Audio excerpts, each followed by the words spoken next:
Good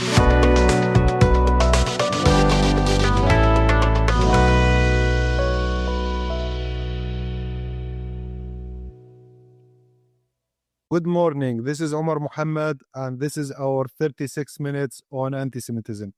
Today's guest is from UNESCO, Karel Fracapane. Welcome, Karel. Thank you very much, Omar. Good morning. Good morning. Can you introduce yourself? My name is Karel Fracapane. I'm raised in Paris at UNESCO headquarters, and I work for the education sector of UNESCO, where I supervise activities pertaining to Holocaust and genocide education, anti-Semitism and racism, and I'm the focal point of the organization for hate speech. I deal also with issues pertaining to the prevention of violent extremism through education.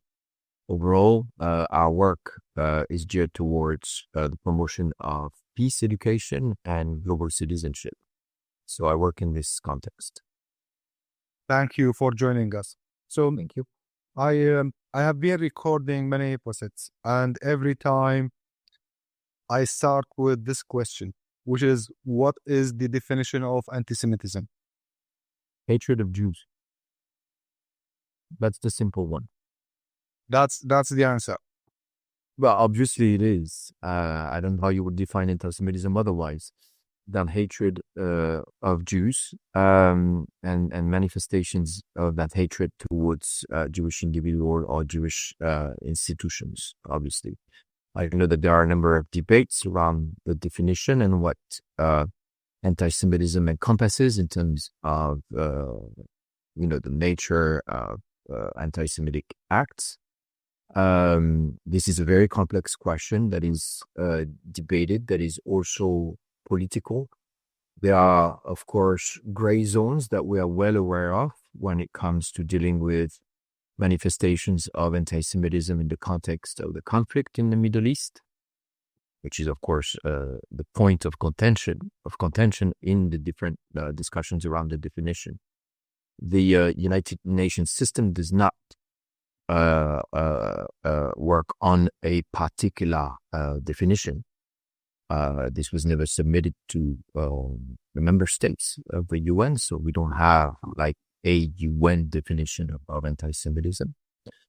Nonetheless, we're working with a number of organizations that have drafted such definitions, which would be useful at national level in any case, in order to help authorities identify better what anti-Semitism is and when anti-Semitism manifests itself.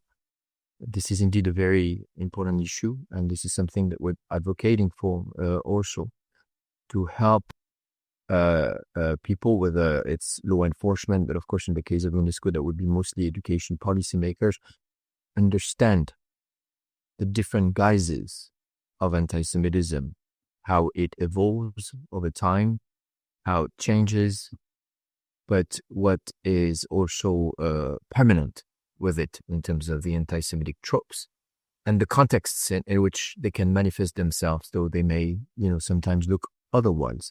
If you look at anti-Semitism online, for instance, there would be a lot of coded ways of expressing anti-Semitism. There would be also humor and this sort of thing. So working on definitions or on a definition or on the basis of a definition of anti-Semitism would be necessary in many cases in order to help people, be they in working for digital platforms, be they, of course, the media, education stakeholders, and naturally law enforcement, understand the nature of what they have to deal with and tackle. Is that because anti-Semitism is dynamic and not static, that it evolves over time? Therefore, one definition might not be enough. Yes, it does evolve. But what's interesting is that people understand what are the specificities of the phenomenon. Of course, you have to deal with prejudice in general. Anti-Semitism is intolerance and sometimes discriminatory acts against Jews, people perceived as being Jewish. But it's a conspiracy theory. And in that respect, it may be a bit distinct from other forms of intolerance or discrimination or prejudice. And this is something that one has to understand, is that Jews are often the symbol of what goes wrong in the world. They are a symbol of evil in many ways. They are the ones pulling the strings, be they, active in the media or in the economy or in politics. There is a very paradoxical feeling towards Jews in the mind of the anti-Semite. Jews are, for them, of course, sometimes subhumans, people that should be despised. They are filthy. They spread disease. At the same time, they are overpowerful. They are the ones pulling the strings, and they are behind everything that goes wrong.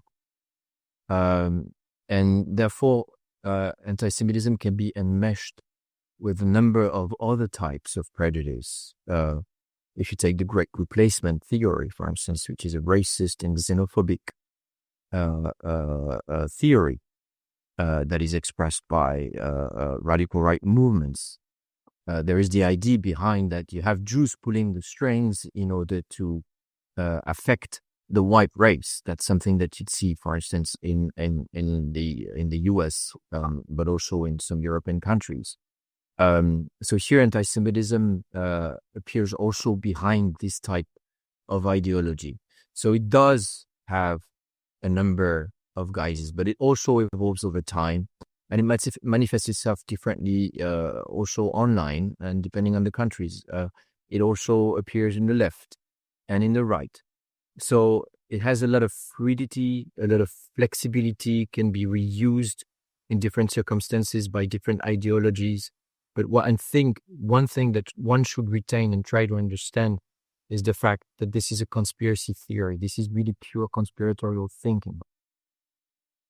So based on that, UNESCO works a lot on the Holocaust remembrance, on fostering Jewish life. What's the current state of anti-Semitism based on UNESCO's monitoring and work? So basically, we're working with a number of organizations that are doing this work of monitoring anti-Semitism, which, countering anti-Semitism is definitely a priority for UNESCO. And this is the UN organization basically tasked with dealing with the issue, at least in education. The situation is bad, in particular, since the beginning of the war between Israel and Hamas, and the terrorist attacks of the Hamas and Israel on 7 October 2023. You could see the figures have risen tremendously. The ADL, for instance, indicated at the end of 2023 that anti-Semitic acts had risen by 900% in number of, globally. In the US, we're talking about over 300% in less than a year. In the UK, 500%. I read that for Brazil, it's nearly 1,000%. Australia, plus 600%. In France, between October and November, you had three times more acts of anti-Semitism than in the whole previous year. So you do have a particular situation at the moment, a particular situation of polarization, of course, around the conflict, which creates an environment in which hate speech can fester, including, and in particular, I would say, anti-Semitic hate speech. This is, of course, amplified by social media, and one has to, of course, understand how social media function also to be able to measure a little bit not only the extent of anti-Semitism, but also its possible impact. Of course, what stays online, what is expressed online does not necessarily stay online. It touches, of course, seriously, gravely, societies in which you do have important Jewish communities, which are immediately impacted in terms of their security, physical security. So here you do have a major issue, a major human right issue in a number of countries, such as the ones that I just mentioned. We do have sizable Jewish communities that are directly affected, attacked. This, of course, profoundly undermines the health of the societies and the democratic values that underpin them.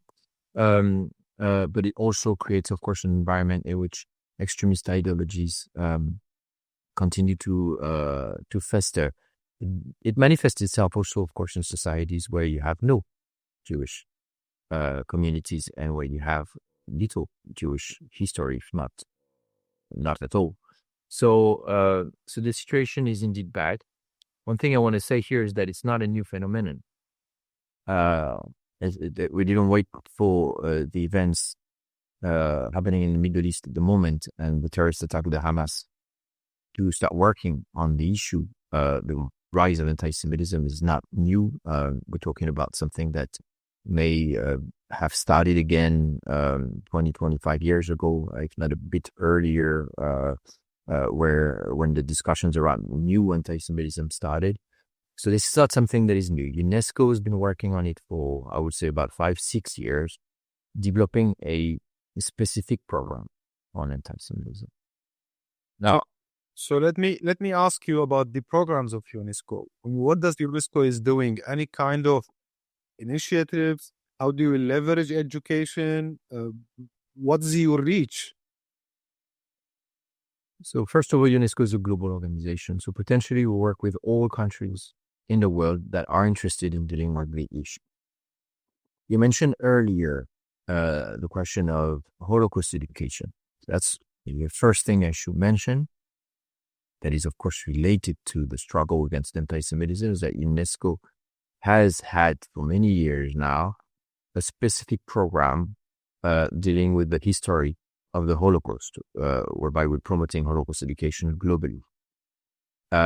This is expressed through a program that we are running jointly with the U.S. Holocaust Memorial Museum, mainly, that is called the International Program for Genocide and Holocaust Education. That is ongoing at the moment in 11 countries, representing all regions of the world. We've worked throughout the years with more than 24 countries altogether, from Latin America to Europe, Asia, etc., Africa, of course, etc. So we have a specific program dealing with the history of the Holocaust. In this context, we do prioritize at the moment, and this is really a link with contemporary forms of anti-Semitism, the problem of Holocaust denial and distortion, how the history of the Holocaust may be diminished, minimized, falsified by actors that try to basically reactivate some anti-Semitic tropes and ideologies on the basis of the history of the Holocaust. So this is one of the priorities. This is a major phenomenon online in particular, and UNESCO has been working very closely with some digital platforms in order to address the problem of Holocaust distortion and denial. In particular, we worked with TikTok and with Meta to redirect users, and I can tell you that this is something that works very well towards secure sources of knowledge about the history of the Holocaust. So, for instance, when you search on TikTok or on Facebook terms related to the Holocaust, including anti-Semitic terms, you will be led towards trusted sources of information. One of them, the main one in that respect, being a website that we have created together with the World Jewish Congress, and that now is available in about 20 languages and has many users, most of them actually coming from those digital platforms. We're also working with Meta and at the moment with other organizations also to develop VR and extended reality experiences for young learners. So that's one thing, dealing with the Holocaust with sort of a priority, also on combating forms of Holocaust distortion and Holocaust denial naturally. But separately, we have created another program that runs in parallel that addresses anti-Semitism as such, not as it relates to the history of the Holocaust, but anti-Semitism as it manifests itself today. And to respond directly to your questions, we have launched a series of activities, I would say starting maybe 2019. We had actually a first big advocacy event at UN headquarters during the General Assembly with the Secretary General of the United Nations and Director General of UNESCO, a number of ministers, prime ministers, in order to highlight the importance for member states, and in particular education authorities of the member states, to deal with the problem of anti-Semitism. This was sort of the birth of our program in that respect, following which we have organized in partnership with the OSCE Office for Democratic Institutions and Human Rights, based in Warsaw, a series of, I would call them, sensitization workshops open to all member states. And we've organized these workshops, and we've touched, if I'm not mistaken, I think we had about 65 member states coming during a few days. And we had a series of such workshops, of course, in order to learn more about the issue of anti-Semitism, how it manifests itself today, and some of the responses to it at policy level.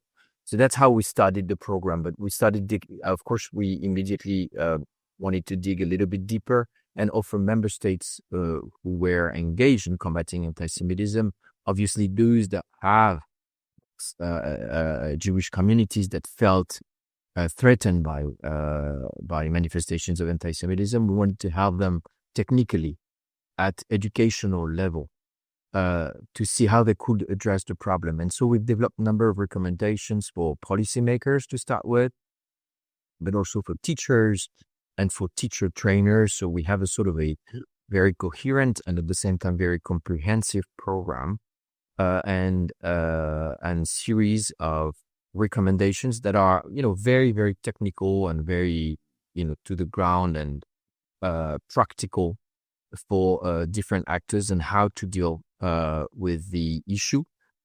And the third step, I would say, of our work, and that is ongoing right now, is capacity building. When I say capacity building, I'm talking about seminars for education stakeholders, the senior civil servants in ministries of education in charge of dealing with human rights issues or intolerance and discrimination, teachers, teacher trainers, it depends on the countries. At the moment we're engaged, our main program is with the European Union. And we're working very closely with the OSCE and the European Commission in order to support the implementation of national plans of action on combating anti-Semitism in the European Union. We're working also with the USA very much, where we, together with American organizations such as the American Jewish Committee, the American Federation of Teachers, the University of Southern California. We're proposing online courses for teachers. We're doing this work in Canada. We're doing this work in Latin America, et cetera, et cetera. So we're engaged in a number of countries, many countries actually, on a very practical level. At the same time, we're finalizing at the moment an online course. It will be the first of its kind, an online course for teachers and teacher trainers on anti-Semitism. So there will be one resource promoted by UNESCO that will be based at the University College London, where teachers and teacher trainers from all over the world can go and train themselves on anti-Semitism. So that's, I would say, more or less the kind of work that we're doing with, as you understood, very much focused, because this is our mandate, first of all, on formal education, dealing with ministries of education. This is really the added value of UNESCO in that respect. And this is really where we're going. Maybe last point for your information, we're working with civil society organizations, also in particular on the issue of online anti-Semitism. That is a complex problem. And we have a sort of an alliance with a research organization based in London called the Institute for Strategic Dialogue, the NABRITH, the American Jewish Committee, the World Jewish Congress, And we're working together with civil society organizations, a number of them being actually Jewish community organizations, in order to support civil society professionals and Jewish professionals better address the problem of anti-Semitism, in particular anti-Semitism online. So in addition to the formal systems of education, we also have a whole part of the work that is dedicated to civil society. We've done that work in North America, in Europe, and in Latin America. That's lots of work and it's very important. But let me take you to what I think is a complex issue. There has been a recent surge in anti-Semitism in Islamic majority countries. Are any of these projects addressing Islamic countries that UNESCO is running? Because many Islamic and Arab Middle Eastern countries are member states of UNESCO. Any of these projects work there? So, yes, in fact, in particular when it comes to Holocaust education, there were expressions of interest throughout the years from some countries, and at the moment we're engaged with some of the countries of the MENA region on dealing with the history of the Holocaust, which of course is related to addressing the question of anti-Semitism. So we actually, not only the MENA region, but we've had also, just to name them, we are working with the United Arab Emirates at the moment on a project relating to Holocaust and genocide education. We're working with Morocco on the history of the Holocaust and Jewish history in Morocco. We have worked also with Indonesia in the past on Holocaust education, organizing teacher training sessions and publishing also a book on the history of the Holocaust for Indonesian teachers. This is something that we've done a few years back. So yes, we're involved in the Islamic world. I would say that the approach of dealing with anti-Semitism directly may not always be our approach. At the moment, we're engaged in discussions about hate speech, which is of course broader in scope, in which the issue of anti-Semitism naturally comes up. So this is also a way to approach the subject and to develop our outreach strategy, I would say. We have published in the past, and this was very much organized with countries of the Arab region, work on making textbooks more inclusive, and that concerns minority groups, gender issues, etc. So there is some work ongoing on that, if not directly directed towards the specific case of anti-Semitism, directed towards a broader range of issues that may include anti-Semitism. We've just published, and that's interesting, also recommendations on racism in textbooks that naturally touch upon the question of anti-Semitism, in order to show also textbooks developers that educational media, and I mean by media, I mean textbooks, curricula, and other pedagogical resources for teachers, are not neutral vectors. And sometimes some, ideologies or I would say stereotypes, etc., are also conveyed into educational media unwittingly.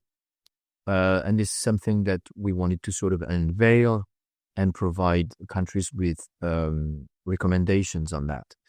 In the region that you're mentioning, or I would say broadly speaking, maybe in Islamic countries, there is a lot of work that is being done also with civil society. That's one thing that one should really recognize, acknowledge, and encourage. There is a lot of work done with academics as well. UNESCO may be in some cases engaged on that, but there are a number of organizations, and when dealing with the history of the Holocaust in particular, the United States Holocaust Memorial Museum is doing a remarkable work in that respect.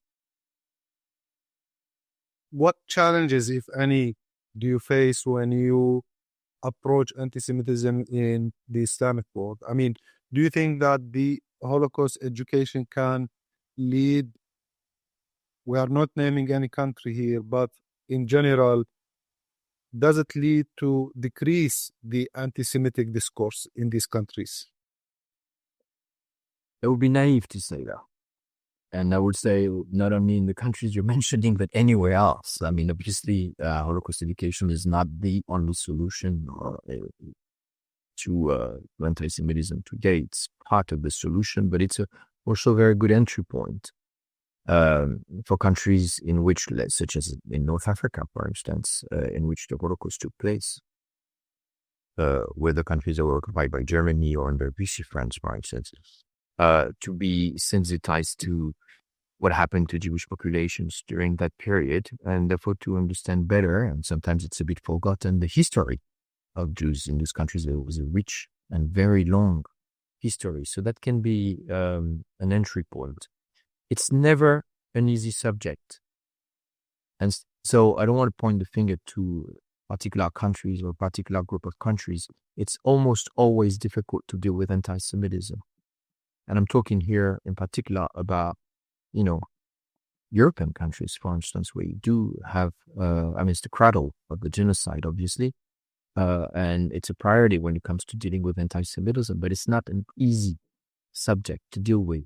You're faced with not necessarily oppositions or objections, but a lot of indifference. People, and that's something we discussed earlier, people do not necessarily realize what is anti-Semitism and what is not.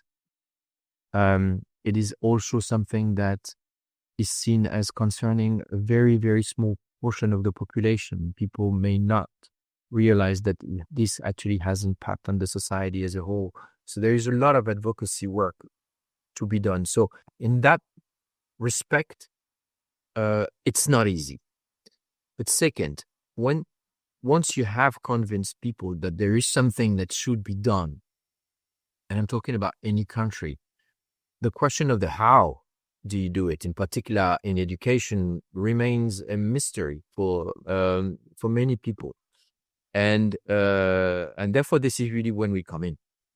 And we try to show solutions of how do you deal with anti-Semitism. And I would say here there are at least 3, 4, 5 different approaches that we promote. One is, first of all, you have to deal with anti-Semitism through education. In other words, make sure that the education system addresses all forms of prejudice for what they are, and that includes anti-Semitism. Education systems must be naturally inclusive. They must be oriented towards the promotion of human rights, and there must be a basis in the system, and in particular, say, in teacher training or in the development of pedagogies, or I mentioned textbooks earlier, where prejudices are addressed. Second, and that's really something that is important, is that when you address anti-Semitism, you have to address anti-Semitism for what it is. It's not because you do a program about prejudice in general or a broad program about human rights that you will succeed in combating anti-Semitism. You have to make a program about anti-Semitism, to develop a program about anti-Semitism as such. So you need to deal with prejudice as a whole and anti-Semitism as such. And I would say that for any other forms of intolerance and discrimination, we discussed earlier the specificities of anti-Semitism, they should be acknowledged, recognized, and combated as such. So you need to teach about anti-Semitism as well. And when I say about anti-Semitism, I mean also about Jews and Judaism to a certain degree. So this is really important. You got to look at textbooks. You got to look at curricula. You got to look at teacher training. You got to look at pedagogical materials, pedagogies, etc. So understanding anti-Semitism in its own specificities is a large part of the work. Now, there is one thing that member states are often coming to us with, is the problem of incidence of anti-Semitism in educational environments. And here they need solutions. So we have also developed some trainings dealing with problems of anti-Semitism in classrooms or in schools or in universities, preventive measures, reactive measures, pedagogical measures, types of processes to protect victims and to address difficulties, etc., etc. So these are, I would say, three approaches that one should take into consideration when addressing anti-Semitism in particular. Another point, you mentioned, of course, Holocaust education. I think this is something that should be done in this context also. And fourth, we're often talking about the role of social media and the amplification of anti-Semitism online. And here we advocate very much for media and information literacy. So as to sort of develop the idea of responsible and safe digital citizenship.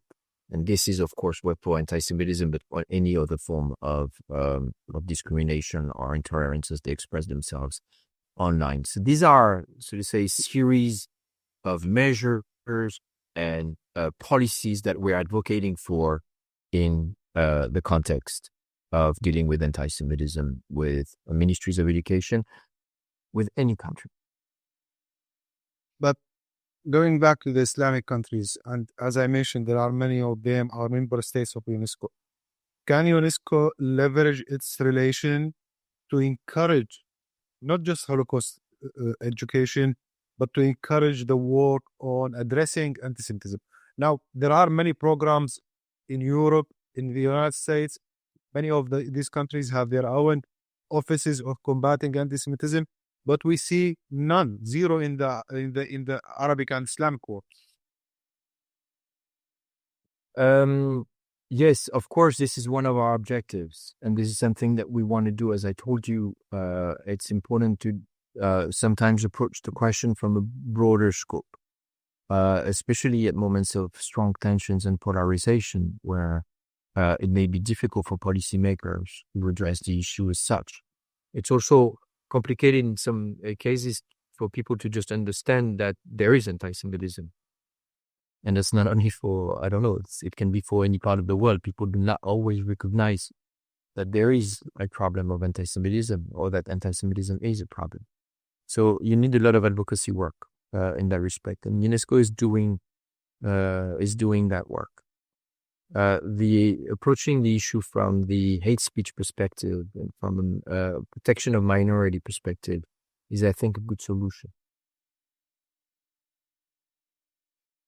What recommendations does the UNESCO have to work on anti-Semitism in the Islamic world? I mean, there is a need to address the question because there were Jewish communities in the Islamic world. Many of Muslims acknowledge that there was a good relation between Muslim and Jews. I mean, history is also another leverage, don't you think?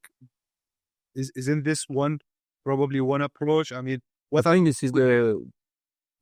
I agree with you, Omar, in that respect, and this is what I was mentioning earlier for Morocco. That is a good example of the kind of work that can be done. We did that work also with Tunisia, and I mentioned the work of the U.S. Holocaust Memory Museum in that respect.